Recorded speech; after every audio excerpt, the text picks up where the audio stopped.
things that I learned from them, and I really hope that I can emulate that because it's not hard, it's not easy. Most people, human nature is not to really be able to understand people.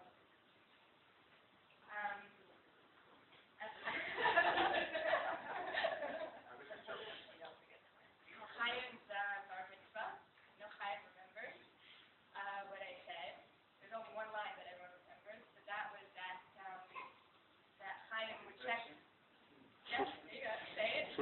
Chaim checked the calendar every year to see if. Go ahead. If Shabbos time came out on Rosh Chodesh.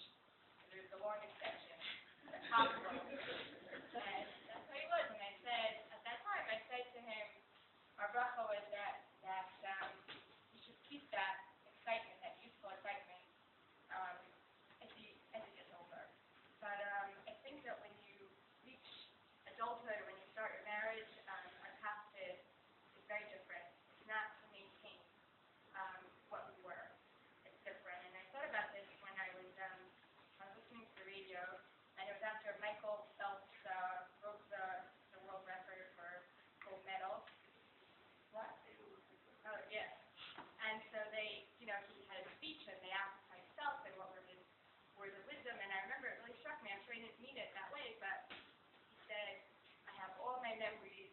I have my swimsuits, and my goggles, and my towels, and my trophies, and my medals, and I'll have all my memories. And I was thinking, I know he didn't mean it to say that. I was thinking, is that it? He's 23, and that's the end, that's it? All he has to look forward to, the only joy, the only accomplishment is really to be able to enjoy the memories of what he accomplished now at such a young age. And I realized that I think Western culture, Western values very much value youth, and everyone has to act young, and people have to try to look younger and younger, and that's the values that we're living in, and it's very depressing because every year that passes, you don't want it to pass, and I think that the Torah values are diametrically opposed to that.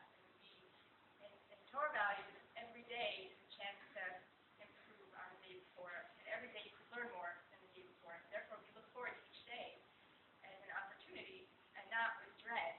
Like, oh no, I'm getting older, but rather I know so much more now than I knew when I was younger, and I could do more today, could do more business, I could learn more. In every endeavor in life, we can grow more each day, and it makes life exciting and not depressing. And I think with marriage, this is the Torah view as well. How does the Torah view marriage? So I remember hearing this a long time ago, and it affected me. And that was the last Mishnah. Gibson talks about when a marriage isn't really working out. So what are the reasons? So that justify that. So Beis Shammai says, Matzah Bar Erva. Beis Hillel says, even if she burns the food, I feel Shiloh. And Rabbi Akiva says, Afilu Matzah Na'a Himena. So even if you find someone more beautiful. So it's very hard to understand this. I mean, Rabbi Akiva is someone that we know that his love and respect for his wife, Rochelle, and is legendary. And when he became Rabbi Akiva, he had thousands of Talmidim. He said to all of them, everything that I am, everything that you have, all the Torah you have, is hers. It's all because of her. And this is how he viewed marriage so superficially. And I heard a beautiful explanation to this. In order to compare two things, there has to be some kind of basis of comparison. You have to have something in common to be able to compare. You can't compare two things from two different worlds.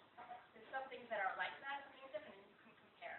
If someone is able to look at their spouse and in any way in their mind be able to compare them to somebody else, then there's something essentially wrong with the relationship. It's not meant to be, because really someone's supposed to view their spouse as not comparable to anybody else. It's just on a different plane. And someone shouldn't get married to someone who's the best or the most beautiful or even the biggest tzaddik or the biggest talmid chacham, because then the relationship is dependent on something. But rather because they're the only one that can't be compared to anyone else. And when I met Connie for the first time and she hugged me, I remember, this is the Mishnah that I thought about. That's not from what I think how to describe but I just was reminded of this, that that's it. There's just only one, and that you can't compare it. It's just on a different plane, just on a different level than anybody else. And I think when you have this view of yourself, then it's exactly that. Every day becomes better than the day before, and every day is more exciting than the day before because you grow closer together. And you don't look back at your wedding day. You know, a lot of times if you're, you know, in the Western world, people look back at their wedding day with nostalgia. They wish they could feel that way, but that's not how it is. Really, that's